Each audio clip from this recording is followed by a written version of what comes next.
This is the story of a little boy named Pinocchio. I mean, a puppet named Pinocchio. I mean, a little wooden puppet boy. Oh, dear. I'm getting ahead of myself, aren't I? Well, it's always best to begin at the beginning, so I will. Many years ago in Italy, there lived a lonely old woodcutter named Geppetto. Now, this Geppetto was a gentle soul who lived alone and had no children to love and care for, so he busied himself making beautiful puppets and dolls from the finest woods he could buy. The more of these he made, the finer his skill became, until his puppets and dolls began to look almost like real children. And that, of course, was what he wanted more than anything in the world, a real child of his own. Every night before he went to bed, he gazed longingly at the North Star and thought and thought and thought. Do just this. Look up and say, star bright, first star I see tonight, please grant my wishes.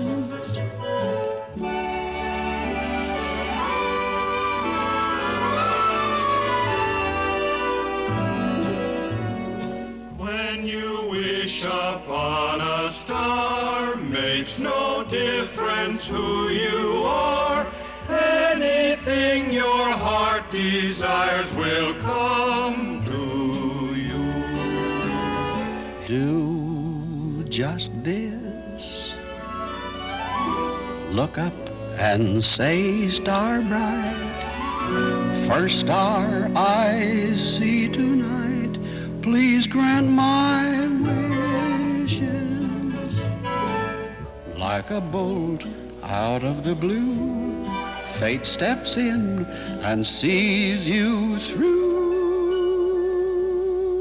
When you wish upon a star, your dreams come true.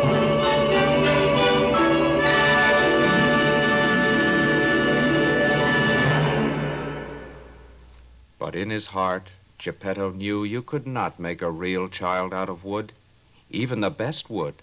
So he said to himself one day, if only I could make a beautiful wooden puppet, a wonderful puppet that would know how to dance and jump and to leap like an acrobat. He confided his wish to his friend, Master Cherry, from whom he purchased all his fine wood. And Master Cherry replied, "Oh, I've got just the piece of wood for you, old friend. Here it is. This morning, I swear to you, it talked back to me, and it giggles when you tickle it." So saying, he sold the piece of wood to Geppetto, who began at once to make a puppet.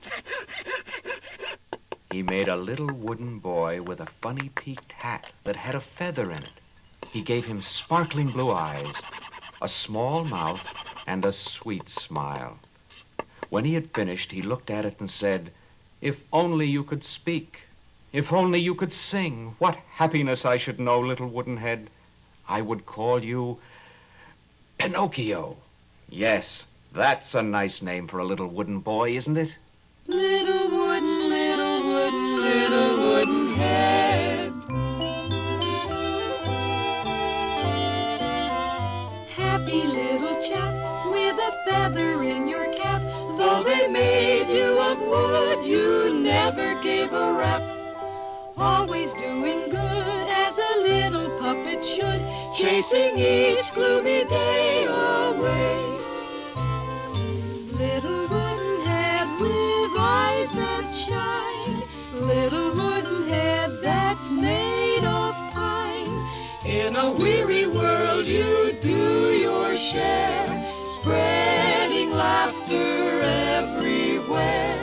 Funny little toy, go play your part. Bring a little joy to every heart. Never let a single tear be shed, my little wooden head. Little wooden head. Little wooden head.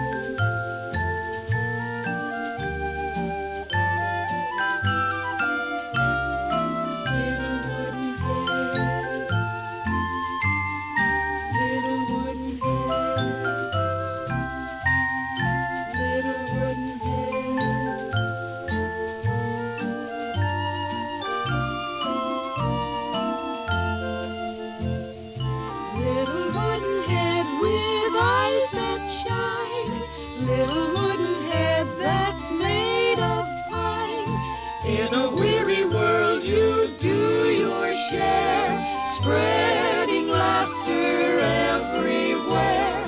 Funny little toy, go play your part. Bring a little joy to every heart.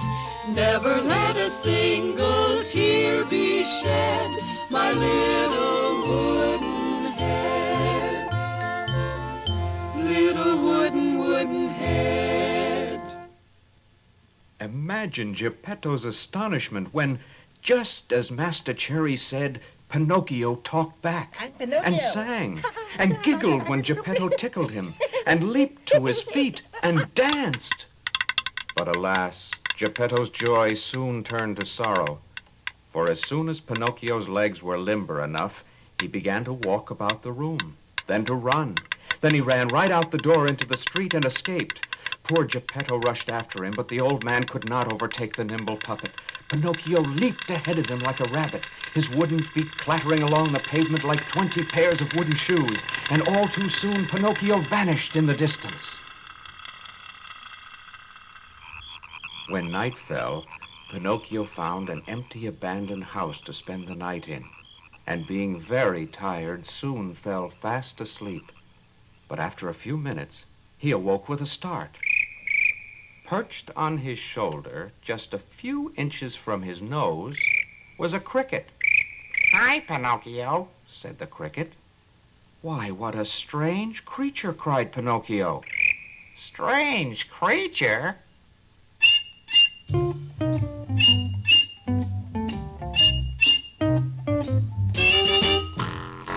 Jiminy Cricket is the name.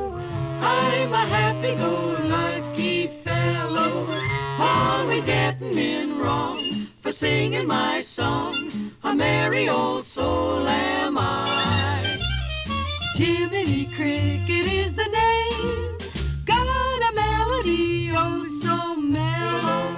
I can beedle-ee-yay and bodle-ee-yay and yodel away up high.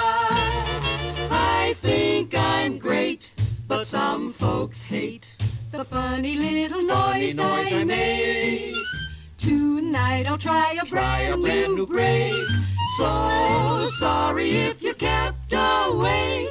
Yes, Jiminy Cricket is to blame. I'll be hanging around this evening. I'll be tipping my hat And telling you that Jiminy Cricket is the name.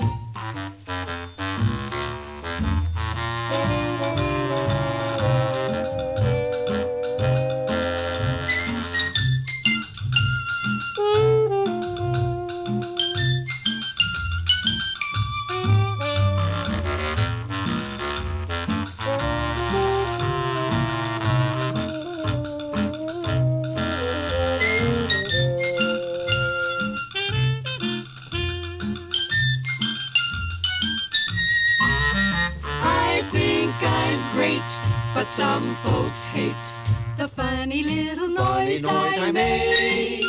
Tonight I'll try a brand new break. So sorry if you kept awake. Yes, Jiminy Cricket is to blame. I'll be hanging around this evening. I'll be tipping my hat And telling you that Jiminy Cricket is the name. "Yes, sir, I'm the talking cricket, and I've lived in this room 100 years and more." "Well, go away," said Pinocchio. "I want to sleep." "I will not until I've told you a great truth. Woe to those boys who rebel against their parents and run away from home. They will never come to any good in this world, and sooner or later they will repent bitterly." Pinocchio smiled. "Sing away, cricket. But if I didn't run away, I'd have to go to school and be made to study. Confidentially, I've no wish to learn. It's much more fun running after butterflies or climbing trees or taking young birds out of their nests." "Poor Pinocchio," moaned the cricket. "Don't you know in that way you'll grow up to be a perfect donkey? And that way everyone will make fun of you? What you need is a conscience to tell you what's right and what's wrong.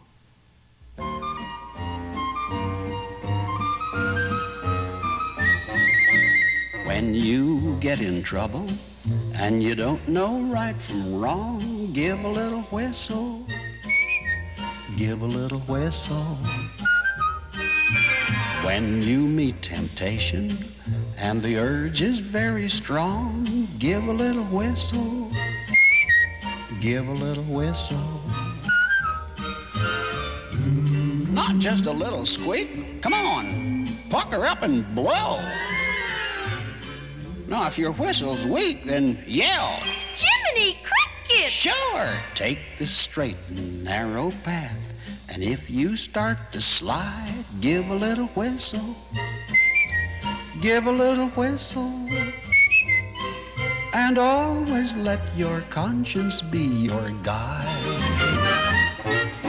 When you get in trouble and you don't know right from wrong, give a little whistle, give a little whistle. When you meet temptation and the urge is very strong, give a little whistle, give a little whistle. Not just a little squeak. Come on, pucker up and blow. Now, if your whistle's weak, then yell. Jiminy Cricket! Sure, take the straight and narrow path, and if you start to slide, give a little whistle, give a little whistle, and always let your conscience be your guide. I don't think I need a conscience, said Pinocchio. All I want to do is sleep, eat, and drink, and amuse myself, and lead a vagabond life from morning till night. The cricket shook his head. Poor Pinocchio, I really pity you, because you are a puppet with a wooden head. At these words, Pinocchio grew furious and chased the talking cricket out of the house. Maybe now I can get some sleep, he said, and indeed soon fell into a deep sleep. When he awoke, he thought he heard music in the distance that sounded like the piping of fifes and the beating of a big drum. He looked out of the window, and sure enough, there at the end of the street was a carnival. And on one tent, in bright red, white, and blue letters, he saw a sign reading, "Great Puppet Theater." "That's for me," he shouted, and off he went to catch the show. When Pinocchio came into the little puppet theater, he caused a sensation, for on the stage there was a puppet show going on. But these puppets had strings attached to them, and when Pinocchio introduced himself, they crowded around him. "Hello, Pinocchio! Look, he walks without strings," they cried. "Sure," said Pinocchio.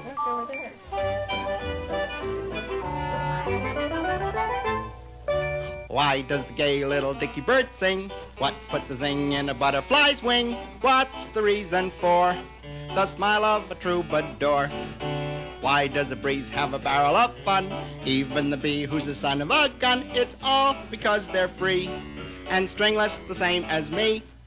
I got no strings to hold me down, to make me fret or make me frown. I had strings, but now I'm free. There are no strings on me. Got no strings, so I have fun. I'm not tied up to anyone. How I love my liberty. There are no strings on me. Hi-ho, the merry-o, I'm as happy as can be. I want the world to know nothing ever worries me.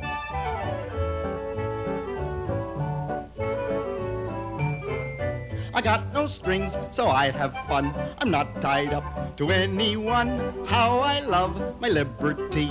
There are no strings on me. Hi-ho, the merry-o, I'm as happy as can be. I want the world to know nothing ever worries me. I got no strings, so I have fun. I'm not tied up to anyone. How I love my liberty. There are no strings on me.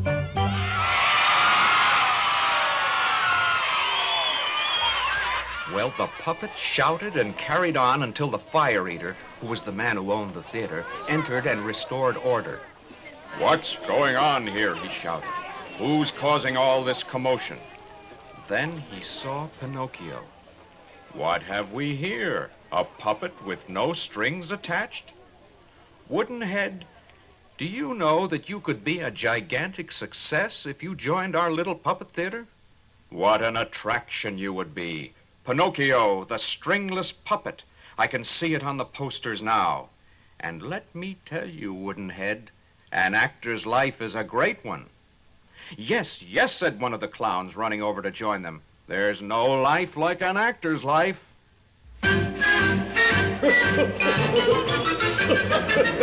Hi-diddly-dee, an actor's life for me.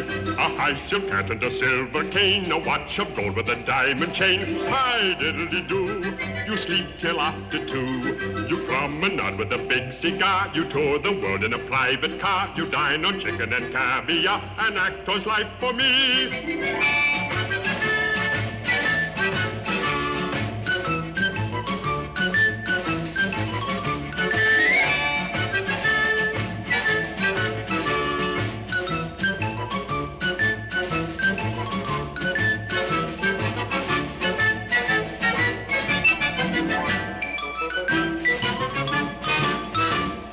Grass is always greener in the other fellow's yard. No matter what your life may be, you'll think your life is hard.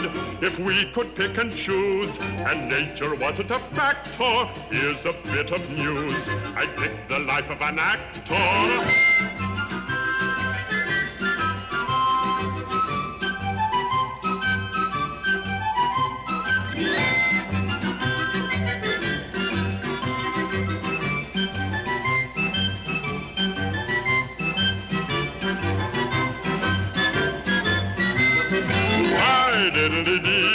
An actor's life for me. A high silk hat and a silver cane, a watch of gold with a diamond chain. Hi-diddly-doo, you sleep till after 2. You promenade with a big cigar. You tour the world in a private car. You dine on chicken and caviar. An actor's life for me. But Pinocchio would have none of this. And when the fire eater looked away for a moment, Pinocchio began tiptoeing out of the tent. Then he began to walk quickly. Then he began to run. But he had gone only a few steps when a great hand seized him by the collar and yanked him off his feet. Pinocchio was lifted into the air, whirled around, and brought face to face with the fire eater. "Where do you think you're going, Woodenhead?" the huge bearded man roared. "Home to my father," stammered Pinocchio. "Your father? Who ever heard of a wooden-head puppet with a father?" But I do have a father, a real one. His name is Geppetto." Said the fire eater. "And do you promise to go home to him?" "Yes, sir," said Pinocchio. "Well," said the fire eater, who wasn't such a bad fellow after all, "just to show you that people should not be judged by the way they look, but by the way they are, here are 5 gold pieces for your father. Go at once and take them to him with my compliments, and tell him that you, my dear boy, are the finest piece of wood carving I've seen in many a year." Pinocchio thanked the fire eater 1,000 times. He embraced all the puppets of the company, and beside himself with delight, set out to return home.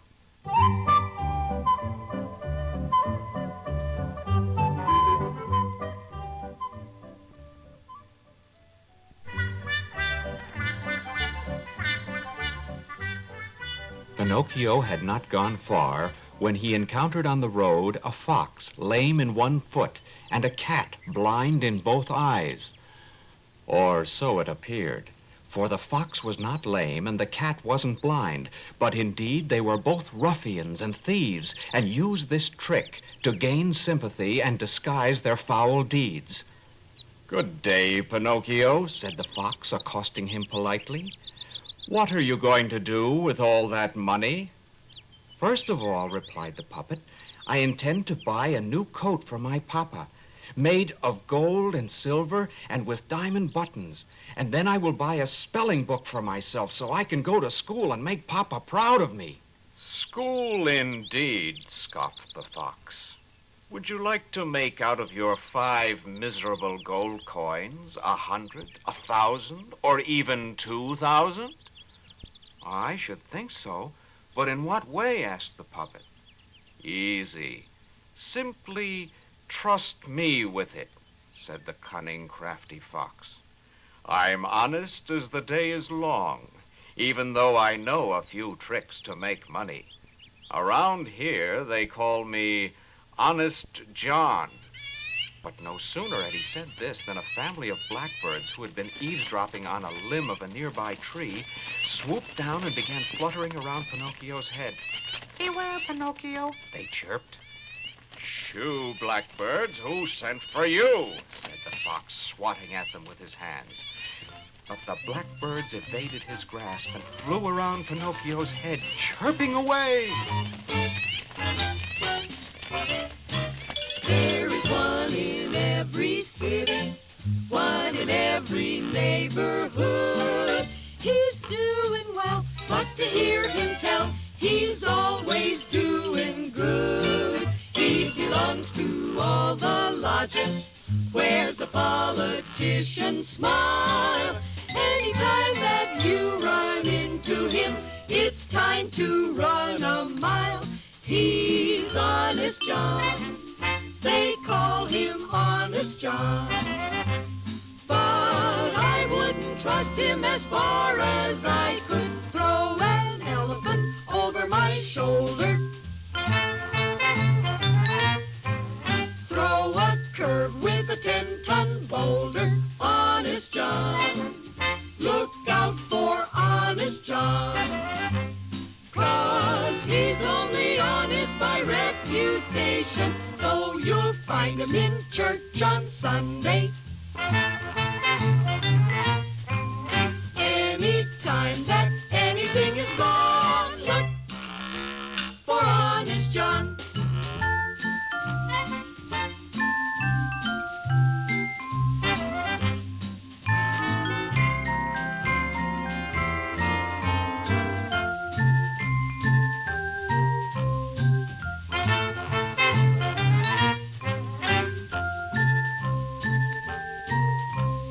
Honest John, look out for Honest John, 'cause he's only honest by reputation, though you'll find him in church on Sunday.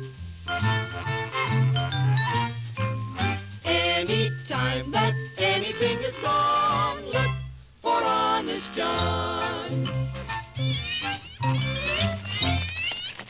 But alas, Pinocchio failed to heed their advice. He wanted to hear more about how to turn 5 gold coins into 1,000, 2,000 even. And off they went. They walked and walked and walked until at last, toward evening, they arrived exhausted at the Inn of the Red Crawfish, where they ate a hearty supper and immediately went to bed. When Pinocchio woke the next morning, he looked for his companions, but to his astonishment, they had already left the inn. And of course, poor Pinocchio had to pay the innkeeper for their food and lodging. "Where did they go?" he asked the innkeeper, who replied, "They left for some place called the Field of Miracles and said you are to proceed in the direction you are going until you meet with them there." Well, hearing this, Pinocchio set out at once, but he had gone no more than 2 miles when he was set upon by 2 masked assassins, who, oddly enough, looked very much like the wily fox and the crafty cat. "Your gold or your life," they snarled in horrid voices. Pinocchio said nothing, for he had popped the remaining 4 gold pieces into his mouth as soon as he saw the 2 assassins in the distance, and he didn't want to swallow them. "Aha!" said the cat and the fox. "Open your mouth and let us in."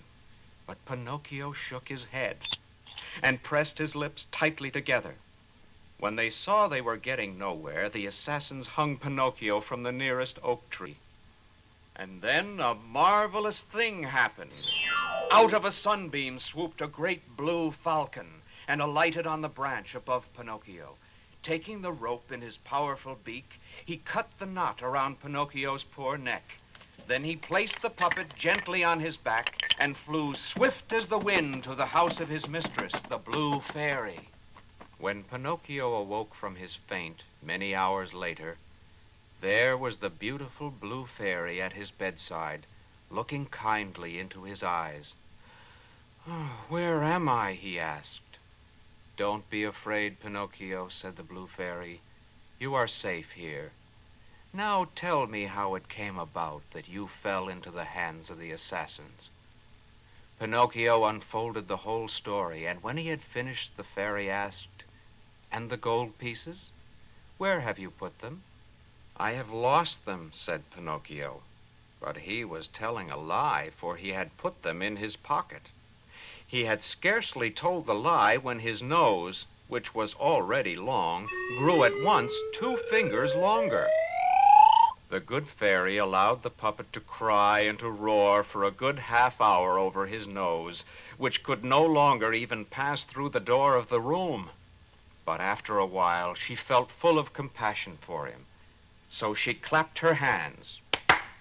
And at that signal, 1,000 woodpeckers flew in at the window. They perched on Pinocchio's nose and began to peck at it. And in a few minutes, his enormous and ridiculous nose was reduced to its usual dimensions. "What a good fairy you are," said Pinocchio, "and how much I love you." "And I love you too," said the fairy, "and you shall be my brother, and I shall be your sister." "That will be such fun," said Pinocchio, "but if only Papa were here. Oh, I must find him, I must." "So you must," said the fairy. "At this moment, your poor father has gone away in a boat to look for you. And see, there in the distance, the boat is about to be swallowed by that enormous sea monster." "Oh, my papa, cried Pinocchio. And at that very moment, poor Geppetto was swallowed by the most gigantic creature Pinocchio had ever seen.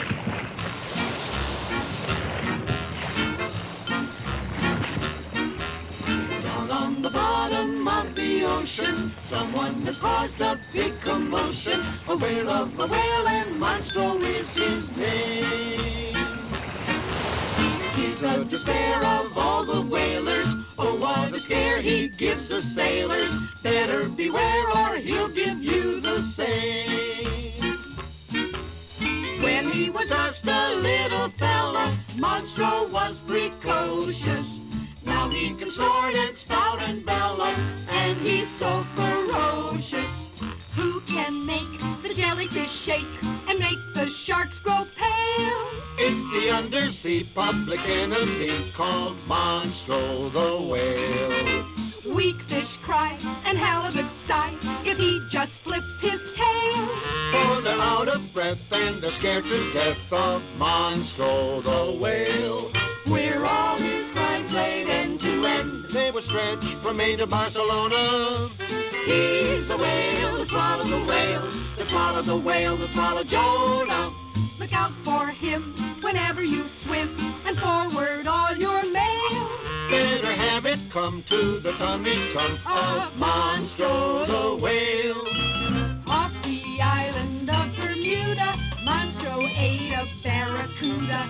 Indigestion laid him low. He's off of seafood, yes sir.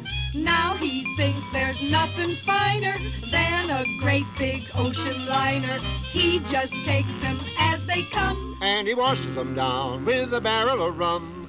Oh my, many brave hearts are asleep.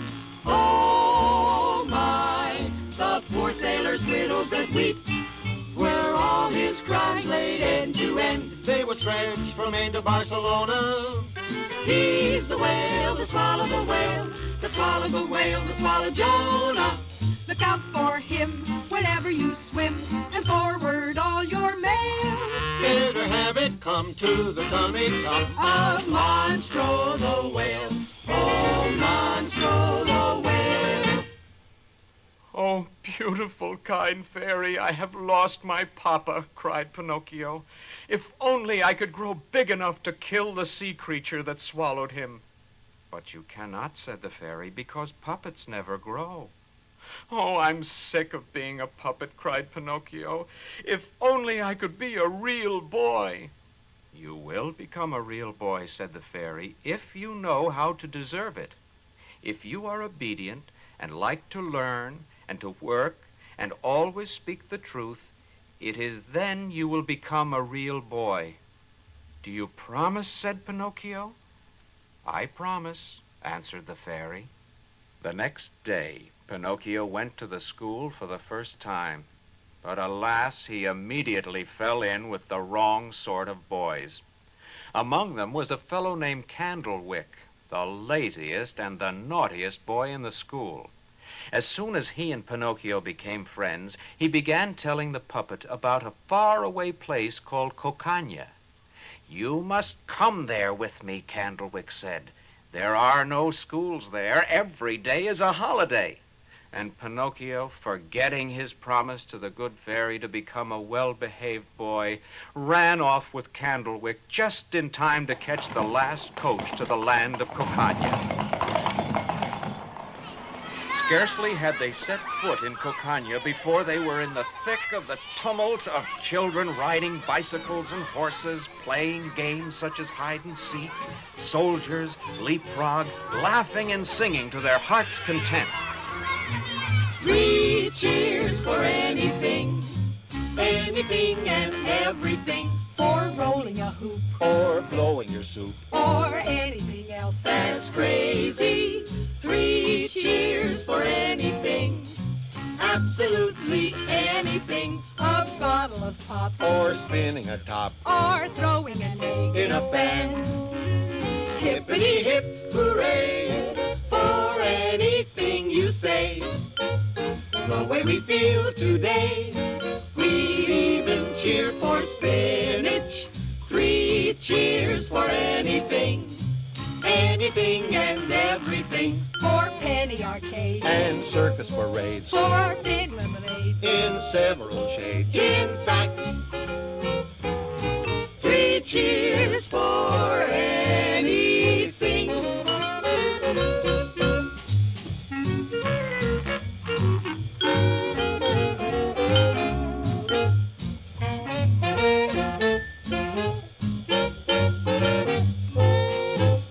3 cheers for anything, anything and everything. For catching a fish, Or flying a kite. for having a swim. Or having a fight. In fact, 3 cheers for anything. Hip, hip, hooray! The hours, the days, and the weeks passed like lightning. And as suddenly as lightning strikes, Pinocchio awoke one day to discover to his great astonishment his ears had grown more than a hand's length longer. His head was embellished with a magnificent pair of donkey's ears. He began at once to cry and roar and bemoan his fate. Oh, why did I ever let Candlewick talk me into coming here, he wailed. Why didn't I remember my promise to the blue fairy? Oh, woe is me. Then a beautiful little squirrel that lived in the same house came into his room. My dear boy, said the squirrel gently, there is nothing you can do about it. This is the fate of boys who are lazy and who take a dislike to books, to schools, and seek only amusements. Sooner or later, they must end by becoming changed into so many little donkeys. A few moments later, Pinocchio, just as the squirrel warned, did indeed, to his horror, turn into a donkey. And alas, that night, he was sold to a carnival by the very coachman who brought him to Cocagne those many months ago. In the carnival, he was trained to be a trick donkey. But by chance, Pinocchio hurt his leg going through a hoop one day and went lame. Being of no further use to the carnival owner, he was sold to a farmer who wanted to make a drum out of his skin. As soon as the farmer paid for Pinocchio, he conducted the little donkey to the seashore, put a stone around his neck, and tying a rope, the end of which he held in his hand around his leg, threw him into the water and sat down quietly to wait until his donkey skin would shrink so that it would make a good drum. Imagine his surprise when, pulling up the rope, he discovered at the end of it a wooden puppet. "What became of my donkey?" he asked. "I was your donkey," replied Pinocchio. "But then the good fairy, as soon as she saw that I was drowning, sent a school of fish to rescue me and change me back into myself." With that, Pinocchio jumped back into the water and swam out to the open sea. He swam and he swam until he saw rising out of the water and coming to meet him the horrible head of a sea monster. It was the very same sea monster that swallowed Geppetto, and in a twinkling, Pinocchio was swallowed too. But now, dear friends, Pinocchio's troubles at last came to an end. For in that sea monster, the puppet and his father were reunited. They embraced happily and shed tears of joy, and together they planned their escape. That night, when the sea monster was snoring in deep sleep, they quietly crept up toward his mouth, climbing his great ribs like a ladder. Then, as he opened his mouth for one big snore, they jumped from his drooping lower lip into the sea. Pinocchio took the old Geppetto in his arms, and kicking his legs furiously, he swam to shore. Awaiting him there was the blue fairy. "Well done, Pinocchio. By your brave deed you have made up for all your mistakes. To reward you for your good heart, I will forgive you for all that is past. A boy who would risk his life for his father is deserving of great praise and affection, even if his behavior is not the best. Try to be more obedient in the future, and you will be happy." Imagine Pinocchio's astonishment and joy when he discovered he was no longer a wooden puppet, but that he had become instead a boy like all other boys, as the good fairy had promised. "Papa, Papa," he shouted, throwing his arms around Geppetto's neck and covering him with kisses. "It's happened! It's happened! Your wish has come true!" "Yes, my dear Pinocchio," said Geppetto, "you have made my wish come true. For it is said, when boys who have behaved badly turn over a new leaf and become good, they have the power of bringing contentment and happiness to their families. And so, my friends, if ever you should come upon a cobblestone street in one of the oldest little towns in Italy and see a sign reading, "Geppetto and Son, Woodcarvers," you will know that this indeed is the shop where the story of Pinocchio began. And it is just possible, if you listen closely, that you will hear them still singing and dancing around an old music box. All alone by itself, way up on a shelf, sits the dear old music box. Let's take it down and gather around And sing while the little thing plays. Sing la-dee, sing la-dee-oh. If you can't sing that, sing whatever you know. Sing la-dee, sing la-dee-oh. If you don't know the words, just hum. Let's drop everything and turn on the old music box. Old memories return on the old music box. Let's laugh and get away from the cares of the day. Turn on the old music box. Take a hold of your little partner's hand. The time is right, the rhythm's grand. It's better than a great big band, although it's just a tinkle, tinkle. Turn on a little music, some old-fashioned thing. Play any little tune with an old-fashioned swing. Let's have have a little song we can join in and sing.